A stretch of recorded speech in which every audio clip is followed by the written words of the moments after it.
नमस्कार, स्वदेश न्यूज की खास पेशकश में आपका बहुत स्वागत है। मैं हूं आपके साथ ऋषभ राय। छत्तीसगढ़ में नगरीय निकाय चुनाव के ऐलान के बाद से ही प्रचार प्रसार में कई दलों के प्रत्याशी समेत पार्टी के शीर्ष नेताओं ने भी प्रचार किया और अब मतदान का दौर चल रहा है। यानी आज मतदान छत्तीसगढ़ में नगरीय निकाय चुनाव को लेकर हो रहा है। प्रदेश की जनता सुबह 8 बजे से ही मतदान कर प्रत्याशियों का भाग्य तय कर रही है। अगर बात करें अब तक हुए मतदान प्रतिशत की, तो अभी तक लगभग 55% मतदान हो चुका है और अब पूरी तस्वीर 15 फरवरी को साफ होगी कि आखिर इस बार जनता ने किससे अपना मत दिया है और किसके सिर पर जीत का ताज होगा। अगर बात करें राजधानी रायपुर की, तो दोनों ही पार्टियों के प्रत्याशी सुबह मतदान करने से पहले भगवान की पूजा अर्चना करके यहां पहुंचे और जीत का आशीर्वाद मांगा। निर्दलीय प्रत्याशियों ने भी एड़ी चोटी का दम लगाया। जहां एक और प्रदेश के सीएम विष्णुदेव साय ने चुनावी माहौल बनाते हुए लगातार प्रदेश में कई रैलियां की है, तो वहीं कांग्रेस से पूर्व सीएम भूपेश बघेल, पूर्व डिप्टी सीएम टीएस सिंहदेव, नेता प्रतिपक्ष चरणदास महंत और पीसीसी चीफ दीपक बैज ने मोर्चा संभाल रखा। बात करें मतदान प्रक्रिया की, तो राजधानी समेत प्रदेश के कई जिलों में ईवीएम के खराब होने की वजह से घंटों तक मतदान प्रक्रिया प्रभावित रही, जिस पर अब सियासत भी गरमा गई है। ईवीएम के खराब होने को लेकर विपक्ष सरकार पर सत्ता का दुरुपयोग करने का आरोप लगा रहा है, तो वहीं सत्ता पक्ष से एक त्रुटि बता रही है। बहरहाल देखना होगा कि जब ईवीएम में कैद प्रत्याशियों का भाग्य का पिटारा 15 फरवरी को खुलेगा, तो किसकी जीत और किसकी हार होगी, इसी पर आज हम चर्चा करेंगे। लेकिन उससे पहले सुनिए दोनों पार्टी के नेताओं की क्या प्रतिक्रिया है, क्या कुछ कांग्रेस बीजेपी की ओर से कहा गया है। चर्चा की शुरुआत करेंगे। पता चला है कि आधा दर्जन से ज़्यादा ईवीएम मशीन में गड़बड़ियाँ हैं, इनकी जांच होनी चाहिए।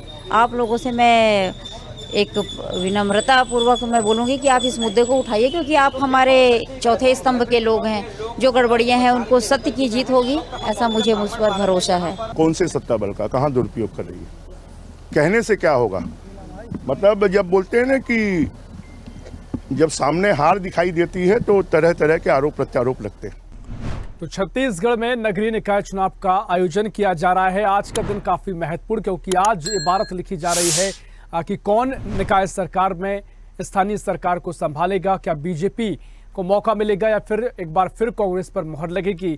तमाम सवाल अब जरूर हैं, लेकिन इसका नतीजा जो है वो 15 फरवरी को देखने को मिलेगा। परिणाम 15 फरवरी को आएंगे, तभी ये पता लगेगा कि जनता ने किसकी किस्मत ईवीएम में कैद की है। इसी पर हम चर्चा करेंगे। मेहमान हमारे साथ जुड़ रहे हैं, भारतीय जनता पार्टी से प्रवक्ता है मिनी पांडे। मिनी पांडे जी, बहुत स्वागत आपका स्वदेश न्यूज में। इसके अलावा कांग्रेस से प्रवक्ता है अंशुल मिश्रा।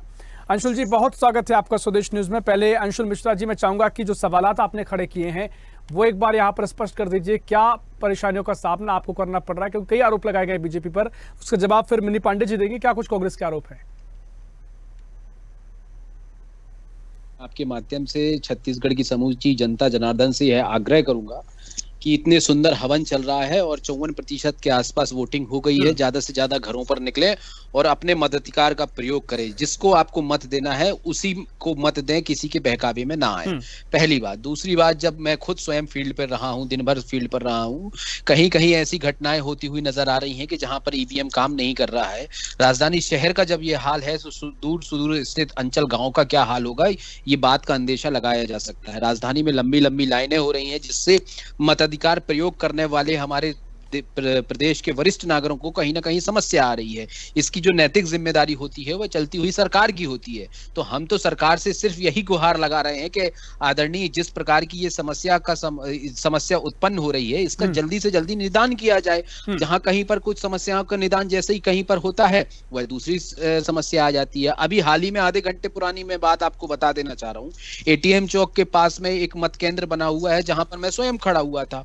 वहां पर बड़ी बुजुर्ग महिलाएं वहां पर लाइन लगाकर खड़ी है। वो कह रही है कि पिछले 20 मिनट से जो ईवीएम मशीन है वो खराब पड़ी है, वो काम नहीं कर रही है। तो ये प्रश्न, वाजिब प्रश्न जो खड़ा हुआ है, वो धरातल की जो रिपोर्ट है, आपके माध्यम से जनता की जुबान बनकर अगर हम कह रहे हैं, तो मैं समझता हूं चलती हुई सरकार को इस बात पर ध्यान देना समझ गया। लेकिन इसमें आपत्ति होना ठीक बात है, लेकिन आरोप की जहां तक बात है, ईवीएम मशीनें खराब हो गई, टेक्निकली समस्या आ गई, लेकिन इसमें आपने सरकार का जो घेराव किया है वो क्या वजह है, क्या उसके तर्क आप दे रहे हैं? सरकार का सबसे बड़ा घेराव तो यही है। आप क्या चाहेंगे अगर आप एक मताधिकार का प्रयोग करने वाले आप युवा साथी हैं, आप क्या चाहेंगे कि मैं जल्दी से जल्द जाऊं अपने मताधिकार का प्रयोग करी, उसके बाद में बाकी दूसरों को मौका दूं? वही चीज तो हम चाह रहे हैं, लेकिन चलती हुई सरकार क्या चाह रही है, क्या वो चाह रही है, ये उसको अपनी मंशा स्पष्ट करनी पड़ेगी। जबकि सरकार के सामने प्रश्नवाचक चिन्ह खड़े हो गए हैं, समस्या सामने आ गई है, तो उसको समाधान ना करते हुए वह भी उसका राजनीतिकरण कर रहे हैं, तो मैं समझता हूं कि ये लोकतंत्र की स्वस्थ जमहूरियत के लिए उचित निर्णय नहीं है। जैसे मिनी पांडे जी बैठी हैं, इनके घर में मान लो 4 सदस्य हैं, जिसमें से बुजुर्ग भी हैं, युवा भी हैं। चलिए युवा की ठीक है, लेकिन बुजुर्ग जो है उनके लिए तो मुझे ही खड़ा होकर बोलना पड़ेगा ना सरकार के लिए कि भाई वो बुजुर्ग महिला है, वो किसी भी पार्टी की हो सकती है, वो किसी को भी वोट दे सकती है, लेकिन कम से कम उसको वोट देने का तो अधिकार प्राप्त हो। 1.5 घंटे 2-2 घंटे से एक बुजुर्ग महिला लाइन में नहीं खड़ी हो सकती भाई साहब, चाहे आप किसी भी सत्ता में रहे, विपक्ष में रहे या कहीं पर भी रहे। गर्मी का मौसम चालू है, गर्मी का माहौल चालू हो चुका है, तो कम से कम चलती हुई सरकार को एवं चुनाव आयोग को, जो अपनी पीठ हर बार थपथपाता है, उसके लिए इस बात को बखूबी निभाना पड़ेगा। तभी का उसी प्रतिलिपि निकल कर आई कि 54% हुआ है। इसके पहले पूरा इतिहास उठाकर देख लीजिए, 15 वर्षों का इतिहास उठाकर देख लीजिए, 54% इतने बजे तक कभी नहीं आई है। लेकिन पता नहीं बीजेपी को क्या हो जाता है, कांग्रेस जब भी एक वाजिब प्रश्न उठाती है वह उसे राजनीतिकरण करके राजनीतिक एंगल दे देती है, हाशिए पे खड़े कर देती है। तो ऐसा नहीं चलने वाला। हालांकि 15 तारीख को इनको सब समझ में आ जाएगा, व्यवस्थाएं कुछ और हो जाएंगी, तब जनता जनार्दन की सेवा करने का जब हमें भरपूर मौका मिलेगा तब हम जनता जनार्दन की सेवा करेंगे। ठीक है, मिनी पंडित जी, अंशुल मिश्रा जी ने महत्वपूर्ण तमाम बातें कही। अब जो कांग्रेस कह रही है, हालांकि जो उनके नेता कह रहे हैं उन्होंने इस बात से तो कुछ नहीं कहा कि बीजेपी सत्ता का दुरुपयोग कर रही है। वो सिर्फ इतना कह रहे हैं कि जो भी वोटर है वो बीजेपी का है, कांग्रेस का है, उसको वोट देने का अधिकार मिले, वो लाइन में लगा है, उसको परेशानी ना आए। ये सवाल उन्होंने किया। लेकिन कांग्रेस ने कई सवाल खड़े ये किए कि बीजेपी सत्ता का दुरुपयोग कर रही है। अब बम्पर वोटिंग हो रही है तो बीजेपी को डर है कि जो वोटर्स है वो शायद कांग्रेस का निकल कर आ रहा है, जिसके चलते कहीं ना कहीं आपको समस्या है। ऐसे कहीं ना कहीं चर्चाओं का माहौल बन गया है। अब क्या कुछ आप कहेंगी? क्योंकि दूसरा सवाल ये कि चुनाव आयोग पर तो हम कोई सवाल खड़े नहीं कर रहे हैं, हम निष्पक्षता पर उनका सम्मान करते हैं, लेकिन संयोग ये कि जो भी कांग्रेस आरोप लगाती है, चाहे महापौर का चुनाव हो, नियम कानून की बात हो, प्रक्रिया में देरी हो जाती है। अब चुनाव हो रहे हैं तो चुनाव में भी इस तरह की अटकलें सामने आ रही हैं, इस तरह की अड़चनें सामने आ रही हैं। तो ये क्या संयोग बनता है कि इस तरह के मामले सामने आते हैं? मिनी पांडे जी। जय जोहार सभी को। देखिए, चुनावी दौर है और आज सुबह से मतदान केंद्रों में भारी भीड़ लगी हुई है और मतदाता बढ़ चढ़ करके वोटिंग कर रहे हैं। एक आध दो जगह ऐसा टेक्निकल इशू आया हुआ है, हम भी ग्राउंड में थे, अभी घर पे आ रहे हैं। 4-5 वार्डों में हमने भी दौरे किए हैं और वोटिंग बहुत अच्छे से सब जगह हो रहा है। और टेक्निकल इशू कहीं कहीं पे आया हुआ है जहाँ पे थोड़ा सा डिस्टर्ब हो रहा है, पर वहां भी सब कुछ सही हो चुका है। अभी ये जाए फिर से देख लें, हर जगह मतदान हो रहा है। क्योंकि मतदान बहुत ही अच्छा और भाजपा के पक्ष में हो रहा है, तो कांग्रेस डरी और घबराई हुई है। लेकिन मिनी पांडे जी, तो वही बात कर दी आपने। मुझे ये बताइए, कैसे पता आपको कि बीजेपी के पक्ष में हो रहा है? अरे भाजपा, देखिए, हम पूर्ण रूप से हम आश्वस्त हैं कि जो वोटर्स हैं, जो बढ़ चढ़ के वोट दे रहे, महिलाएं निकल करके वोट दे रही हैं, 4-5 वार्डों का तो हम ही बता रहे हैं आपको, तो वो पूर्ण रूप से भाजपा के पक्ष में वोट पड़ रहा है। और कांग्रेस घबराई हुई है, इनकी जमीन फिर खिसक रही है और ईवीएम का इनका फिर से शुरू हो गया। टेक्निकल इशू है कहीं कहीं पे, इसमें कोई साजिश षड्यंत्र तो हमको करना नहीं है। हम भी चाहते हैं कि मतदान अच्छे से हो, हम भी चाहते हैं कि वोटिंग परसेंटेज ज्यादा हो, पर कहीं पर अगर ऐसा हो रहा है तो उसको भी तत्काल सुधार लिया गया है, ऐसा कुछ भी नहीं है। कांग्रेस इतना हड़बड़ाहट ना दिखाए, कांग्रेस इतनी घबरा करके अभी से दोषारोपण शुरू ना कर दे। अभी तो आधा दिन बीता है, अभी भी 1 घंटा बचा हुआ है और अभी से ये दोषारोपण शुरू कर दिए। नहीं, लेकिन मिनी पांडित जी, परेशानी इनकी दिख रही है। मिनी पांडित जी, एक बहुत गंभीरता से मैं पूछना चाहूंगा, क्योंकि आप सत्ता में है, सरकार में है, व्यवस्थाओं की जिम्मेदारी आपकी भी होती है। कोई भी वजह हो, टेक्निकल प्रॉब्लमों से नाम दे लीजिए, कोई भी अड़चन नाम दे लीजिए, लेकिन क्या ये सही स्थिति होती है? एक एक मतदाता का वोट कितना कीमती होता है? आप अपील करती है, आपके नेता अपील करते हैं, कांग्रेस अपील करती है, लेकिन इस तरह की अड़चनें जब आती हैं तो कई लोग मताधिकार से वंचित भी हो सकते हैं। तो उनके लिए अगर ये व्यवस्थाएं की जाती हैं तो व्यवस्थाओं पर भी तो सवाल होगा। मैं ठीक है, चुनाव आयोग निष्पक्ष अलग बात है, लेकिन व्यवस्थाओं के नाम पर सवाल किया जाएगा ना मैडम।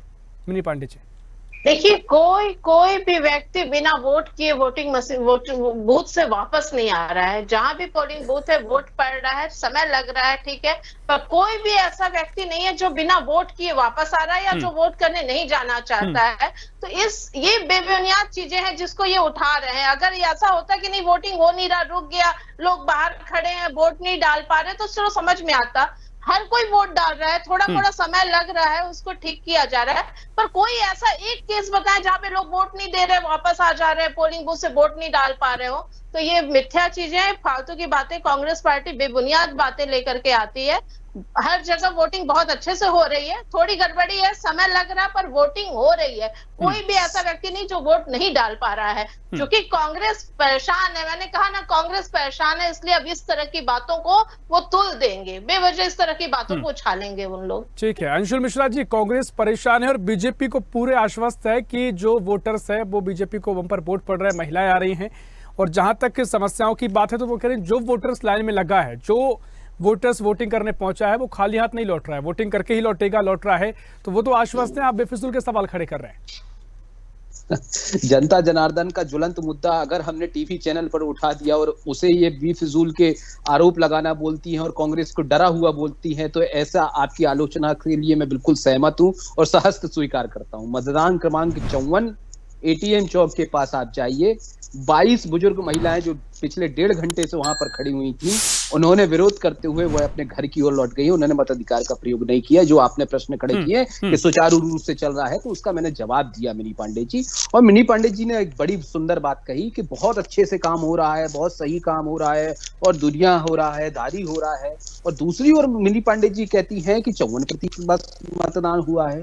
तो जब 54% मतदान हुआ है तो सुचारू रूप से कैसे हो रहा है, और जब सुचारू रूप से हो रहा है तो 54% कैसा हो रहा है? ये मैं मिनी पांडे जी के विवेक पे, स्वविवेक पर छोड़ देना चाहता हूं। इन्होंने कहा बहुत अच्छे से कि कांग्रेस डर के कारण बौखला गई है और डरी हुई है। अभी जीत और हार और डर की भय की बात ही नहीं हुई देवी जी। अभी तो सिर्फ और सिर्फ जो प्रोसेसिंग में समस्या, फॉल्ट आ रहा है, मैंने आपको उससे अवगत कराया है। बौखलाहट आपके ऊपर, क्योंकि आरोप के प्रति आरोप आप लगा रही हैं, तो बौखलाहट कहीं ना कहीं आपकी समझ में आ रही है, डर आपका समझ में आ रहा है कि ये फिर से कहीं आ ना जाए, जो कि हम 15 तारीख को फिर से आने वाले हैं। अब आपने प्रश्न शुरुआत में खड़ा कहा था कि सत्ता का दुरुपयोग कैसे हो रहा है। मैंने जो आपको अपने पॉइंट से इंगित कराने का प्रयास किया था, वही सत्ता का दुरुपयोग है। सत्ता में बीजेपी बैठी हुई है, सत्ता में बीजेपी काबिज है। मिनी पांडे जी, आप अपने समय में बताइए, अगर वोटिंग नहीं हो रहा है तो भी उसमें हमारा भी तो है नुकसान, दुरुपयोग हम कैसे करेंगे? अगर वोटिंग, कोई ऐसा तो है नहीं कि बीजेपी के वोटर्स नहीं दे पाते, कांग्रेस के वोटर्स नहीं दे इससे क्या होगा? आप बीच में बोलेंगी, मैं बीच में बोलूंगा, तो जनता का समय जो है, जो दर्शक है, उनका समय खराब होगा। मिनी जी, आप धैर्य, मिनी जी सुन लिया, मिनी जी आपकी बात को समझ लिया। पांडे जी सुनिए, वो अपनी बात कंप्लीट कर ले। आपकी बात को समझ लिया कि दोनों का नुकसान। आपके बीच में मैं, अगर मेरे बीच में अगर आप बोलेंगी तो जनता का जो वक्त है वह जाया होगा, इसलिए मैं कभी बीच में नहीं बोलता हूँ। आप अपने समय में बोलिए। आपने जो वाजिब प्रश्न उठाया मिनी पांडे जी कि हमारा भी कहीं ना कहीं नुकसान हो रहा है, देवी जी थोड़ा सा स्पष्ट कर दूं, ये रिजल्ट के दिन पता चलता है। आपने कई सारे चुनाव देखे होंगे, लेकिन किसी व्यक्ति का मताधिकार का प्रयोग ना होना उस व्यक्ति का सबसे बड़ा नुकसान है। उसकी भरपाई करने की जिम्मेदारी चलती हुई सरकार की है। ये कांग्रेस नहीं कहती है, ये हमारे भारतीय संविधान कहता है। आप थोड़ा सा संविधान पढ़ेंगी, लोकतंत्र पढ़ेंगी, तो आपको समझ में आएगा। वो आरएसएस की पतली पुस्तक से आप बाहर निकल के थोड़ा तो पढ़िए कानून व्यवस्था, आपको समझ में आएगा। अब मैं कंप्लीट, अरे आप कंप्लीट बीच में मत लाइए। अरे ये बड़ा समस्या क्या है इनके साथ? देवी जी सुनिए तो आप। अरे अंशुल मिश्रा जी, आप भी इस तरह की तंज कसेंगे, आप भी इस तरह की फिर सवाल करेंगे, करिएगा तो फिर यही उत्तर मिलेगा ना। मैं वही तो कह रहा हूँ उनसे कि भाई आप कानून, संविधान को, संहिता को अगर पढ़ेंगी। अब ये इतनी गंभीर बात आप कर रहे हैं, तो उसका इतनी गंभीर बात आप कर रहे हैं, बढ़िया आप ज्ञान की बात कर रहे हैं, लेकिन आपने बीच में एक ऐसा सवाल निकाल दिया। मैं किसी की नहीं, इस तरह की सार्थक चर्चा भी इस तरह चल जाती है ना सर। मैं सार्थक, अरे देवी जी सुन तो लीजिए। चलिए मिनी पांडे, जाऊंगा मैं आपके पास, पहले थोड़ी सी बात उनकी रह गई, वो कंप्लीट कर ले, फिर आप ही के पास में आ रहा हूँ। अरे सुनिए तो आपको, आपके ठीक है, ठीक है, ठीक है, ठीक है, ठीक है, आप सुनिए तो। जनता का समय बर्बाद मत करिए देवी जी।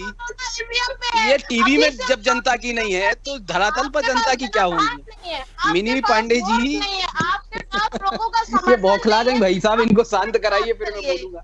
मैं जनता का समय खराब नहीं करूंगा। चलिए ठीक है, एक करके आते हैं। लेकिन अंशुल मिश्रा जी, आप थोड़ा, मैं चाहूंगा मुद्दे पर हम बात करते हैं। आप यहाँ आगे सवाल मुद्दे पे देंगे। आपने यही कहा मान्यवर, आपने यही कहा मान्यवर कि सत्ता का दुरुपयोग कैसे हो रहा है। मैंने अभी 5 उदाहरण दे दिए। मैंने अरे आप बार बार बीच में बोलेंगी तो आप बोल नहीं पाएंगी। मैंने आपका बड़ा सम्मान कर दिया है। आप ये कैसे घर पे किसी से लड़ाई हो गई क्या आपकी? आपके संगठन में किसी से लड़ाई हो गई क्या? ठीक है आपको अंशुल डिबेट मिश्रा करना जी, आज अंशुल नहीं आ मिश्रा रहा जी, क्या? व्यक्तिगत ना हुई, अरे गलत व्यक्तिगत बात ना हुई, आप खुद कह रहे हैं जनता देख रही मैं है, क्या जनता बोलूं का सर, मैं तो बोल रहा हूँ और कोरोना आ रहा है। हम संघ संगठन से चलते मैंने तो बड़े हैं। जिम्मेदारी आपको पूर्वक अगर इनसे डिबेट कहा कि करना धैर्य नहीं पूर्वक आता, आपको अगर ये बड़ा नहीं आता, दर्द है देखिए, हम इनको। संघ संगठन से इसलिए चलते हैं। मैं इसलिए आपके- बार बार बोलता हूँ कि वो आपके आरएसएस की पतली पुस्तक पढ़ने वालों का ही संस्कार ये देखो, होता फिर है। ये संघ के बारे में वो बोल क्या रहे हैं। करेंगे हम? आप क्या बोलेंगे हम? क्या आप परेशानी बीच है? में बोल ठीक है। रही है, संघ ने सिखाएगा मिनी आपको? पांडे जी, ठीक बीच है, में मिनी बोलना पांडे संघ ने जी, सिखाया क्या आपको? अपनी बात धैर्य से रखिएगा आप, सुनिए पहले आप। अंशुल जी कंप्लीट मैं कर रहे हैं, आपसे एक एक ज्यादा करके युवा हम हूँ, आते आपके हैं, बीच ऐसे में में बोलूंगा चर्चा तो नहीं आप हो बोल नहीं पाएगी। पाएंगी। मैं आपसे ज्यादा युवा हूँ, आपके बीच में मैं बोलूंगा तो बोल नहीं पाएंगी आप। Last and final call for you only. अरे बड़ा कांग्रेस दर्द पार्टी कब तक ईवीएम के नाम से रोएगी? कब अरे तक कांग्रेस संघ पार्टी के कब ईवीएम के नाम से नहीं रो रही है, आप अपने सत्ता का दुरुपयोग कर रहे हैं। कब तक रोएंगी आप? ये कब तक रोएंगी आप? जनता के लिए कब तक रोएंगी आप? ये बताइए आप। आपको बोलना नहीं है, खाली बोलना है, सिर्फ बीच में इंटरप्ट करना है, ये गलत बात ठीक है है। देवी जी। ठीक है, जनता बहुत ठीक है समझदार मिनी है। पांडे जी, मिनी पांडे जी, मैं चाहूंगा एक मिनी एक पांडे करके जी, हम आ रहे हैं। धैर्यपूर्वक सुनेंगी। अंशुल वर्मा, अंशुल मिश्रा जी अपनी बात रख ले, उसके बाद मैं आपकी बात आ रहा हूँ। मैं- अंशुल जी मैं कम आपके शब्दों में बात बीच में रखिए, नहीं अपनी बोलूंगा जाऊंगा मिनी मिनी पांडे के जी, पास। मैं आपके बीच में नहीं बोलूंगा मिनी पांडे जी, इसको सुनिए। ठीक है आप अंशुल जी, सुनिए, मैं बात कही आपके बीच अपनी। में, अरे भाई ये तो पूरा समय को खराब कर अंशुल रही जी है। बात कही अपनी। हाँ चलिए आपने सत्ता के दुरुपयोग की बात करी मान्यवर, कि सत्ता का दुरुपयोग क्या होता है, तो मिनी पांडे जी जैसे प्रवक्ताओं को थोड़ा सा स्पष्ट कर दूं मैं। सत्ता का दुरुपयोग यही होता है जब सुबह से आप किसी को मताधिकार का प्रयोग करने का मौका ही ना दें, उनको प्लेटफॉर्म सजा कर देके लेकिन उस प्लेटफॉर्म पे चढ़ने का मौका ही ना दें, और क्या कहें कि ये टेक्निकल इशू है, टेक्निकल इशू। अरे टेक्निकल इशू आखिर आया क्यों? और चलिए मान लो आ गया तो उसे ठीक दुरुस्त क्यों नहीं किया गया? मैंने तो अभी उदाहरण दिया, मतदान क्रमांक 54 में मिनी पांडे और अपने कार्यकर्ताओं के साथ जाएं, 22 महिलाएं लौट कर गई हैं। इसके बारे में इनके ऊपर क्या प्रकाश डालेंगी? ये क्या कहेंगे? वो 22 वोट अगर नहीं डले, ये 22 वोट मेरे जैसे कार्यकर्ता के सामने नहीं डले,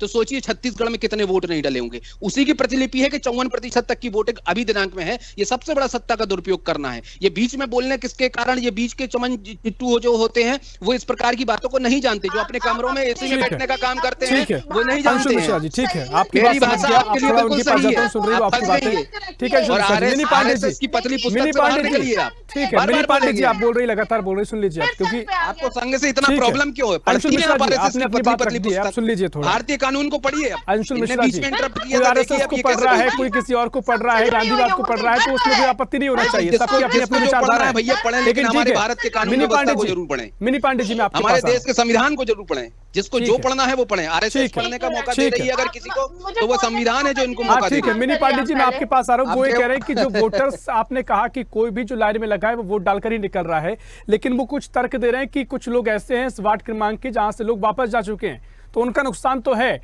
मुझे लगता है इसमें आपको भी आपत्ति नहीं होनी चाहिए, कहीं ना कहीं लोकतंत्र का नुकसान है। देखिए हमारी पूरी कोशिश है कि मतदान पूरा हो। हमारी पूरी अरे कहाँ है कि कोशिश आपकी? फिर वो 14 महिलाएं कहाँ गई? 22 महिलाएं कहाँ गई? हाँ देखिए, अगर आप हाँ संयमित रहेंगे तो अरे ठीक है, वरना आप बड़ा संयम दिखा रही थी अभी, आप बड़ा संयम दिखा रही थी। अंशुल मिश्रा मैं जी, क्या ठीक है। बोलूंगा सर? मैं क्या बोलूंगा? मैं कभी बीच में नहीं बोलता किसी के। अरे अंशुल मिश्रा जी, हमें आप किसी बीच से में बोल रहे प्रॉब्लम हैं। नहीं है सर। अगर हमें संघ से प्रॉब्लम होती तो संघ अभी तक जिंदा ना होती। अंशुल मिश्रा जी, आप ठीक है इस तरह की हम वार्तालाप नहीं कर रहे हैं, लेकिन आप खुद अपने बीच में बोला, उनको बोलने दीजिए मिनी पांडे जी को, रखिए बात अपनी। आदरणीय, जब मैं बीच में बोल रहा था, इनसे निवेदन कर रहा था, तब ये सुन रही थी क्या? ठीक है आप सुन लीजिए। अब जब इनको दुख सुना दिया, इनको इनका आईना दिखा दिया, तो ये बड़े दुख में आ गई। लेकिन मैं इनके बीच में नहीं बोलूंगा। ये खड़े किसके साथ होते हैं? आतंकवादियों के साथ। ये खड़े किसके साथ होते हैं? देशद्रोहियों के साथ। ये विदेश जाके भारत को अपमान करते हैं। अब निकाय चुनाव में कौन नहीं है? ऋषभ राय जी, थोड़ा इनसे बताइए, निकाय चुनाव का मुद्दा है क्या इनके? आपके निकाय चुनाव का मुद्दा है? मुझे लगता है कि चर्चा जो थी, जो होनी चाहिए थी, आपने वो चर्चा तो ठीक है, वो इसलिए इनके पास जनाधार नहीं है, इनके पास वोट नहीं है, इनसे लोग जुड़ते नहीं है। कांग्रेस एक ऐसी पार्टी है जो रात भर कार्यालय में लड़ती है, एक टिकट वितरण नहीं कर पाती है। उसका ये जीता जागता नमूना नहीं, लेकिन मिनी पांडे जी, ये जवाब तो नहीं हुआ ना सवाल का, ये जवाब तो नहीं हुआ सवाल का। कांग्रेस को चिंता करनी चाहिए। आप शांत रहिए, एक बार शांत रहिए। आप संघ से आपको प्रॉब्लम है, आप भी को घर शांत बैठिए। करा दिया। 70 साल से आप ही को शांत करा दिया ऋषभ जी ने। 70 इतनी साल से बौखलाहट है आपको बंद करना इशारे पर आज तक नहीं कुछ ठीक है, मैं सरकार आपको बिगाड़ पूरा नहीं मौका पाई। दे रहा हूँ, लेकिन आप थोड़ा सार्थक बोल लीजिए, क्योंकि जो यहाँ वहाँ के मुद्दे निकल कर आ रहे हैं, आतंकवादी जैसी बातें। देखिए दिल्ली में कांग्रेस पार्टी 0 पे है, उसका असर आप छत्तीसगढ़ में देखेंगे, ये फिर बैकफुट पे जाएंगे। अपने इसी लहजे के चलते, अपने इसी वक्तव्य के चलते कांग्रेस पार्टी फिर नगरीय निकाय चुनाव से बाहर हो जाएगी। ईवीएम में थोड़ी मोड़ी मिनी पांडे जी ठीक है, ये विषय नहीं है चर्चा का। मैं आपसे कह रहा हूँ कि आप जो वोटिंग अगर लोग नहीं कर पाए हैं, लोकतंत्र को लेकर जो कहीं ना कहीं इसको लेकर आरोप कांग्रेस ने लगाए हैं, आप भी सत्ताधारी पार्टी हैं, आपकी भी जिम्मेदारी, आप भी इस बात को स्वीकार कीजिए, लोकतंत्र को नुकसान हो रहा है। बिल्कुल देखिए, जहां भी दिक्कत हो रही है वहां पर तुरंत लोग पहुंचे हुए। यहाँ अमलेडी में ही मैं बता रही हूँ, अभी 3 बजे तक अमलेडी वार्ड में थी, वहां भी मशीन से आवाज नहीं आ रही थी, तुरंत जांच दल आया, तुरंत मशीन ठीक की गई और वोटिंग चालू हो गया। हम लोग सभी भाजपा के कार्यकर्ता हर जगह लगे हुए हैं कि इस तरह की दिक्कतें ना आए। कहीं थोड़ी मोड़ी त्रुटि हो रही है तो उसको भी ठीक कर लिया जा रहा है। जहां से ये बता रहे वहां भी जाके अपडेट ले ले, वहां भी वोटिंग हो रहा होगा। वोटिंग कहीं नहीं रुका है, थोड़ा देर हुआ है तो अभी इतनी क्राउड है, भीड़ है, आप देख रहे हैं बढ़ चढ़ के लोग मतदान करने आ रहे हैं, तो थोड़ा डिस्टर्बेंस हुआ है, पर वोटिंग कहीं नहीं रुका है। उस क्षेत्र में भी ये पता कर ले, वहां भी वोटिंग हो रही होगी। तो बेवजह का ये रोना धोना बंद करे। एक संघ और एक ईवीएम, दो इस चीजों के चलते कांग्रेस बर्बाद हो गई है, पूरे देश से इनका अस्तित्व तो खत्म होते जा रहा है। अगर ये अपनी मानसिकता नहीं बदलेंगे, आज दिल्ली में इनकी हालत देख लीजिए आप, अभी चुनाव हुआ है, हर जगह पे ये गायब होते जा रहे हैं। यहाँ विधानसभा से गए, लोकसभा से गए, नगरीय निकाय में भी इनका एटीट्यूड ऐसा है कि समय पूरा हो गया है। अंशुल मिश्रा जी 10 सेकंड में बात रखिए, इनके पास जनाधार नहीं है। मैं 10 सेकंड में इनका जवाब देना चाहता हूं देवी जी का। मैंने इसीलिए कहा इनको, इनके बीच में इंटरप्ट करने का प्रयास इसलिए कहा, जो मैं करता नहीं हूं, कि पहले अपने में सुधार लें, क्योंकि आदरणीय महात्मा गांधी जी ये कहते हैं कि अगर आप किसी से बदलाव का उम्मीद करते हैं तो खुद अपने आप बदलाव कर लेना चाहिए, फिर बीच में बोलेंगे, फिर वे बोलेंगे। चलिए मैं आपको ऋषभ राय जी बता रहा हूँ। ऋषभ राय जी इन्होंने एक बहुत खूबसूरत बात करके दिखाई।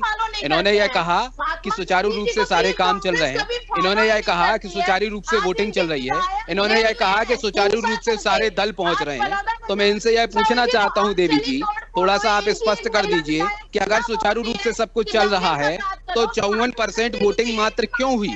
आज के पहले पूरे हिंदुस्तान के इतिहास में, जब से छत्तीसगढ़ मतारी का उद्गम हुआ है, जब से छत्तीसगढ़ मतारी हमारे अस्तित्व में आई है, इसके पहले 15 वर्षों में जितने बार भी निकाय के चुनाव हुए हैं, मात्र 54% की वोटिंग जो हुई है वो कभी नहीं हुआ है। इसका मतलब सब कुछ सुचारू रूप से तो नहीं चल रहा है। हाँ, उनके एसी कमरों में सुचारू रूप से चल रहा होगा। अब इन्होंने एक लाइन और कही, संघ के बारे में कही इन्होंने, तो मैं फिर से कहता हूँ कि जो आरएसएस की पतली पतली पुस्तक पढ़ते हैं वो इसी प्रकार का व्यवहार करते हैं। कृपया कर अपने व्यवहार में बदलाव करें। धन्यवाद। दंगे फसाद करके जेल में हो, आधे हिसाब से जेल में, ठीक है। अगर आप इस तरह के आरोप लगाते हैं तो कांग्रेस को, बीजेपी को भी एक मौका मिल जाता है आप पर जो आरोप लगा सकती है वो।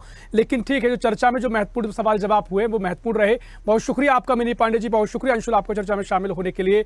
तो छत्तीसगढ़ में आज नगरीय निकाय चुनाव के लिए वोटिंग हो रही है, अपने अपने आरोप प्रत्यारोप है। 15 तारीख को किस्मत का फैसला होगा, रिजल्ट आएगा। फिलहाल के लिए खास पेशकश में इतना ही। देश प्रदेश की और भी खबरों के लिए देखते रहिए स्वदेश न्यूज, सबसे पहले देश। ऐसी ही खबरों के लिए हमें लाइक करें, शेयर करें, फॉलो करें और यूट्यूब पर सब्सक्राइब करें और बेल आइकन दबाना ना भूलें। साथ ही ताजा अपडेट्स के लिए हमारी वेबसाइट स्वदेशलाइव.com पर जरूर जाएं।